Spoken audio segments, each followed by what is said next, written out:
আসসালামু আলাইকুম ভিউয়ার্স, আজকে নিয়ে এসেছি তোমাদের জন্য দারুণ ও মজাদার স্বাদের একটা ভর্তার রেসিপি। এই রেসিপিটা দেখলে তোমরা মনে মনে ভাববে আগে কেন এই ভর্তাটা আমরা খেলাম না। যারা এখনও খাওনি এইভাবে করে এই ভর্তাটা তৈরি করে নিতে পারো। আর এটা হলো মাংসের ভর্তা।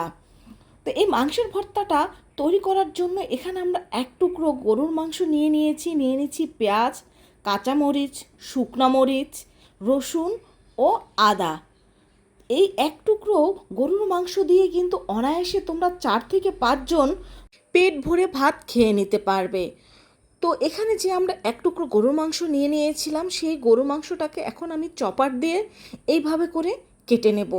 মানে এটাকে আমি কিমা করে নেব। তোমরা চাইলে এটা কিন্তু পাটায় ভালোভাবে থেতলে নিতে পারো।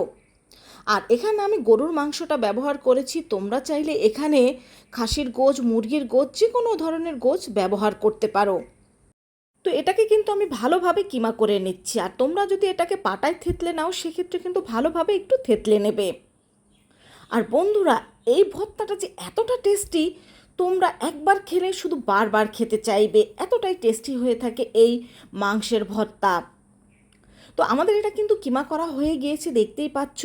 এখন এটাকে আমি একটা কড়াইয়ের মধ্যে নিয়ে নিচ্ছি। আর এর মধ্যে এখন দিয়ে দেব খোসা ছাড়ানো রসুন, দিয়ে দেব কিছু শুকনো মরিচ, দিয়ে দেব আস্ত কাঁচামরিচ। এখানে ঝালটা তোমরা তোমাদের পছন্দ মতো ব্যবহার করতে পারো। দিয়ে দিচ্ছি পেঁয়াজ কুচি, আর দিয়ে দেবো এখানে স্লাইস করা কিছু আদা কুচি। তো যেহেতু আমরা এখানে ভর্তা করব, সেজন্য এখানে আমি সর্ষের তেলটাই ব্যবহার করব। তোমরা চাইলে এখানে সর্ষের তেলের পরিবর্তে সয়াবিন তেলটাও ব্যবহার করতে পারো। দিয়ে দিচ্ছি স্বাদ মতো লবণ। এখন এটাকে আমি চুলায় বসিয়ে দিয়েছি। এখন এটাকে আমি 5 থেকে 6 মিনিট ভালোভাবে একটু ভেজে নেব। যখনই কাউকে আমি এভাবে গোছের ভর্তাটা তৈরি করে খাইয়েছি, তারা তো দেখে অবাক, বলে গোছের ভর্তা, সেটা আবার কিভাবে সম্ভব। তো তোমরাও যদি এইভাবে কাউকে তৈরি করে খাওয়াও, তারাও কিন্তু অবাক হয়ে যাবে। তো এখন এর মধ্যে আমি দিয়ে দেবো সামান্য একটু পানি, এই গোছটা সিদ্ধ হওয়ার জন্য। যেহেতু এটা কিমা করা গোছ, এটা কিন্তু সিদ্ধ হতে তেমন বেশি সময়ের প্রয়োজন হবে না। এখন এটাকে আমি ঢেকে দেবো যতক্ষণ না এই পানিটা শুকিয়ে যায়।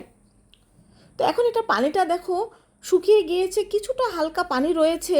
এখন ঢাকনাটা আমি তুলে নিচ্ছি। আর ঢাকনা দেওয়ার কোনো প্রয়োজন নেই, আমাদের গোছটা কিন্তু অলরেডি সিদ্ধ হয়ে গিয়েছে। এখন এটাকে আমি ভালোভাবে ভেজে নিচ্ছি। তো আমাদের এটা কিন্তু ভালোভাবে ভাজা হয়ে গিয়েছে। এখন এর মধ্যে যে অতিরিক্ত তেলটা রয়েছে, সেটা যেন এর মধ্যে না থাকে, এজন্য এটাকে আমি একটা সাইড করে এভাবে করে নিচ্ছি। এতে তেলটা কিন্তু ভালোভাবে ঝরে যাবে। আর এই তেলটাকে ভালোভাবে ঝরিয়ে নেওয়ার পর এখন আমরা একটা ব্লেন্ডারের জার নেব। আর এই ব্লেন্ডারের জারের মধ্যে এটাকে আমরা তুলে নেব। এই ভর্তাটা এতটাই টেস্টি যে তোমার ফ্যামিলির সবাই পছন্দ করবে, এবং যাদের তুমি তৈরি করে খাওয়াবে তারাও দেখবে এর রেসিপি জানতে চাইবে। তো ব্লেন্ডারের জারে আমার সবটুকু নেওয়া হয়ে গিয়েছে। এখন এটাকে আমি ব্লেন্ড করে নেব। তোমরা চাইলে কিন্তু এটা পাটায়ও বেটে নিতে পারো। তো আমাদের এটা ব্লেন্ড করা হয়ে গিয়েছে, দেখতেই পাচ্ছ। তোমরা চাইলে সরাসরি এইভাবে এটাকে পোলাও বা ভাতের সাথে সার্ভ করে নিতে পারো। তবে অতিথিদের পরিবেশনের ক্ষেত্রে তোমরা কিন্তু এটার সৌন্দর্য বাড়িয়ে নিতে পারো। আর সেই ক্ষেত্রে দেখো, এটাকে আমি এরকমভাবে কিছুটা রাউন্ড শেপ দিয়ে দিচ্ছি। আর এরকম রাউন্ড শেপ দিয়ে দেওয়ার কারণে কিন্তু এটা দেখতে আরও অনেক বেশি ভালো লাগবে। তো আমাদের একটা তৈরি হয়ে গেছে, দেখতেই পাচ্ছ। তো এভাবে আমি সবগুলোকে তৈরি করে নিয়েছি। এখানে আমি বলগুলো একটু বড় সাইজের তৈরি করে নিয়েছি। তোমরা চাইলে আরেকটু ছোট সাইজেরও তৈরি করে নিতে পারো।